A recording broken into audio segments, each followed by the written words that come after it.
সেদিন পৌঁছে গিয়েছিলাম চন্দননগরের নব উন্মোচিত বহুল চর্চিত মিত্র ক্যাফেতে। বাইরের অ্যাম্বিয়েন্স দেখেই বুঝতে পারছো যে কতটা সুন্দর করে সাজিয়ে তোলা হয়েছে মিত্র ক্যাফেটা। শিল্পপ্রেমীদের কাছে ভীষণই আকর্ষণীয় একটি স্থান। এবার চলে আসি এখানকার খাওয়া দাওয়ার ব্যাপারে, যেটা আমাদের আসল মূল উদ্দেশ্য। কি বন্ধুরা, তাই তো? সবাই এখানে খেতে ব্যস্ত, তোমরা ভিডিওতে দেখেই বুঝতে পারবে। এছাড়া চারিপাশের অ্যাম্বিয়েন্সটা বিশেষভাবে চোখে পড়ার মতো। এখানকার লাইটিং খুবই ব্রাইট। আশেপাশে কিছু আনন্দ অনুষ্ঠানেরও ব্যবস্থা করা হয়েছিল। এখানকার সার্ভিসিং ব্যবস্থা ভীষণই তৎপর, এটা বলতেই হবে। সব সময় সকলের ক্ষেত্রে ভীষণভাবে তারা ব্যস্ততা সহকারে এবং দ্রুততা সহকারে সকলের জন্য যতটা পরিমাণ সার্ভিস দেওয়া পসিবল তারা যথাসাধ্য করে যাচ্ছেন। বহুল চর্চিত হওয়ার দরুন এবং বহুল পরিমাণে বিজ্ঞাপিত হওয়ার দরুন এখানে মানুষের সমাগম একটু বেশি চোখে পড়ছে। তা আপনার ভিডিওর মাধ্যমে খুব ভালোভাবেই বুঝতে পারবেন। এখানে কয়েকটি বিষয় আমি বলি। এখানে দ্বিতল বিশিষ্ট এই রেস্টুরেন্টের নিচের অংশে ওয়েটিং সেকশন রয়েছে এবং ওপরের সেকশনে মূল রেস্টুরেন্ট এরিয়া, যেটা আপনারা এখন দেখছেন। প্রচন্ড ওভার লাইটিং এখানে রয়েছে। প্রথমেই যে বিষয়টি আমরা বলার, ওভার লাইটিং হওয়ার জন্য প্রথমেই আমরা একে অপরের টেবিলের দিকে একটু মুখ চাওয়াচাই করছিলাম। এরপর হাতে চলে এলো আমাদের মেনু কার্ডটি। মেনু কার্ডটির দিকে একটু চোখ রাখা যাক। নানান ধরনের খাবার বিষয়ের ওপর এখানে চোখ রাখা হয়েছে। প্রায় সব রকম কিছুই খাবার আইটেম এখানে রয়েছে। যে যেমন চাইবে তার জন্য তেমনভাবেই এখানে প্রস্তুত করার যথাসাধ্য চেষ্টা করা হয়েছে। মিত্র ক্যাফে বলে কথা, তাদের নিজস্ব 100 বছরের উপর এক্সপিরিয়েন্স, সেটা তো ভ্যারি করেই অবশ্যই। তাদের এই প্রথম চেইনিং রেস্টুরেন্ট চন্দননগরে ওপেন হয়েছে। তোমরা ভালো করে মেনু কার্ডটি দেখে নাও।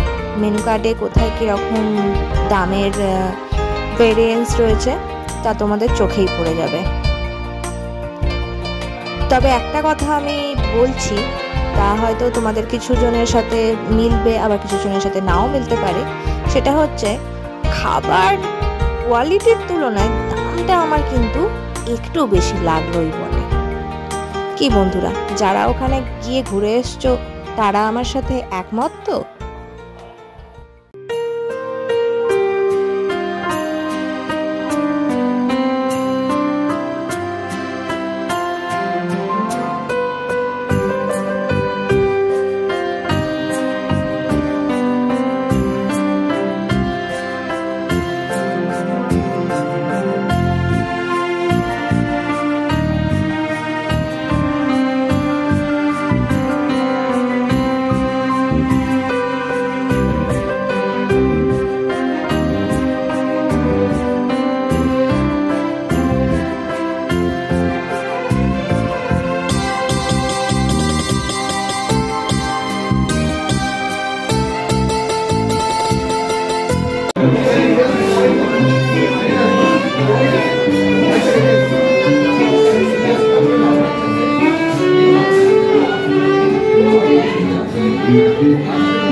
বলা বাহুল্য, এখানে সমস্ত ধরনের খাদ্যরসিকদের জন্যই সমস্ত ধরনের খাবার প্রস্তুতকরণের ব্যবস্থা করা হয়েছে।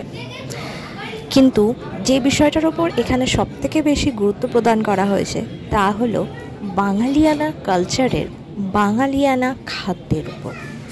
মূল আকর্ষণই হলো এদের এখানকার কবিরাজি এবং কাটলেট সামগ্রী, যা আমাদের বাঙালিদের মধ্যে প্রথম বিদেশিয়ানা কালচারের সমাগমের সূত্রপাত ঘটিয়েছিল।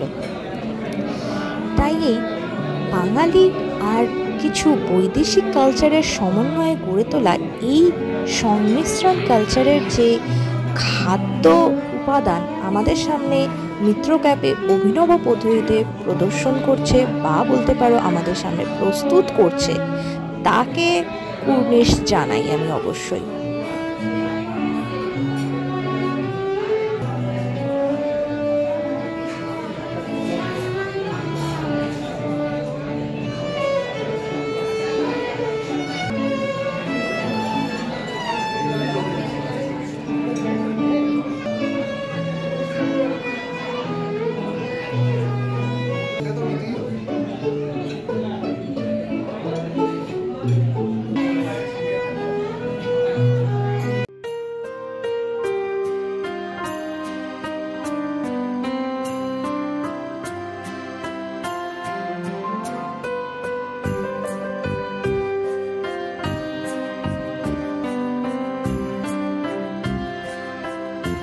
আসুন শুনে নিই এখানে মিত্র ক্যাফের ওনারের কাছ থেকে মিত্র ক্যাফের স্পেশালিটি সম্পর্কে কিছু কথা। কি হচ্ছে বা কি রাখছেন এটা, মানে স্পেশালিটি কি? মানে চন্দননগর মানে এটা খাবার জায়গা, খাবারের এটা বলে ফুড, বড়বাজারটাকে খাবারের জায়গা বলে, মানে এটা খাদ্য রসিক বাঙালি এখানে আসে, মানে সেটাকে কেন্দ্র করে কি এই মানে এই চন্দননগরে আসা? হ্যাঁ, সেটা কেন্দ্র করে, কারণ আমরা শ্রীরামপুরে করেছিলাম, সেখানে আমাদের একটা খুব ডিমান্ড ছিল যে আমরা এত দূর যখন চলে এসেছেন তাহলে আপনাদের একটা চন্দননগরে খুলতেই হবে, মানে এই ডিমান্ডে বাধ্য করেছে আমাদের এখানে একটা আউটলেট খুলতে। আমরা এখানে যে 100 বছরের যে পুরনো কলকাতার যেসব খাবারগুলো সেগুলো তো নিয়ে এসেছি, সঙ্গে সঙ্গে আমরা নতুন ফিউশন খাবারও দুটো নিয়ে এসেছি, যেটা এই আলোর শহরে আমার মনে হয় যারা থাকেন তাদের খুবই পছন্দ।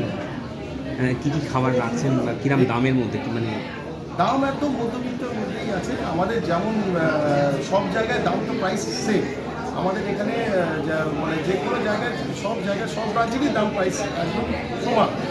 এখানে আমরা খাবার বলতে শুধু থালি থাকছে, তারপর চপ প্যাকেট তো থাকছে, তার সঙ্গে আমরা তন্দুরি, চাইনিজ এবং বিরিয়ানিও থাকছে। আর কিনা কি কত কম দাম থেকে বেশি দামের মধ্যে ভ্যারাইটি, দামের যে ভ্যারাইটি দাম একদম সাধারণ কথা চিন্তা করেই, একদম সবার কথা চিন্তা করেই দাম প্রাইসেসগুলো আমরা। আমাদের মেন উদ্দেশ্য থাকে যে কাস্টমার যেন কোয়ালিটি খাবার পায়, সেই দাম কোয়ালিটিটা আমরা এনফোর্স করি, যে যাতে কোয়ালিটির জিনিসগুলো মানুষকে দেওয়া হয়। কেন 100 বছরের ধরে আমরা ওইটাই চেষ্টা করে আসছি যে ভালো জিনিস, ভালো মাছ, ভালো সবজি, ভালো জিনিস দিয়ে খাবারটা তৈরি। পুরাতন মানে আপনাদের স্পেশালিটি কী আছে বা কী কী খাবার আছে? আমাদের স্পেশালিটি মানে স্পেশালিটি বলতে যেমন আমাদের তো 100 বছরের কিছু খাবার আছে, যেমন কাবিরাজি, চিকেন কাটলেট, চিংড়ি কাটলেট, তারপর আপনার চকো পুডিং, এগুলো তো ছিলই। এখানে আপনারা নতুন থালি পাচ্ছেন, তার সঙ্গে ডাব চিংড়ি থেকে শুরু করে আপনার মটর কষা থেকে শুরু করে বিরিয়ানি, তন্দুর, সব কটা আইটেম এখানে পাওয়া যাচ্ছে। Thank you. আপনার নাম? আমার নাম তাপস রায়, আমি owner Mitra cafe. Thank you. চারিদিকে শুধু লুকিয়ে লুকিয়ে লোকার এবং ওভারক্রাউড হয়ে যাওয়ার জন্য একটা জিনিস চোখে পড়েছে, যে ম্যানেজমেন্টরাও হাঁপিয়ে উঠছে। এবং কি আর বলবো, বিয়ের গাড়ির সিট ধরে টানাটানি করার মতন অবস্থা এবার মেনু কার্ডটা ঘুরিয়ে ঘুরিয়ে দেখছিলাম। তবে আমরা ডিটারমাইন্ড হয়েই এসেছিলাম যে এখানকার স্পেশাল ফিশ কবিরাজি এবং ফিশ কারি, এই দুটোই আমরা নিই। তো দেখতেই পাচ্ছ পুরো চলে এসছে। আমি অপেক্ষা করছিলাম কখন খাবো। তো বর মশাই ভিডিও করছিলেন, আমার কিছু ছবি তুলছিলেন, যেগুলো তোমরা আগে থেকে নিয়েছো। তো অবশেষে খাওয়ার সময় চলে এলো। আমি বললাম, বর মশাই তুমি আগে খেয়ে কেমন বরমশাই বেশি কিছু উত্তর না দিয়ে হাত নেড়ে দেখিয়ে দিলেন। অবশেষে এবার আমার পালা। কবিরাজি আমার চাইল্ডহুড ফেভারিট ফুড আইটেম, তা আমারও খারাপ লাগেনি।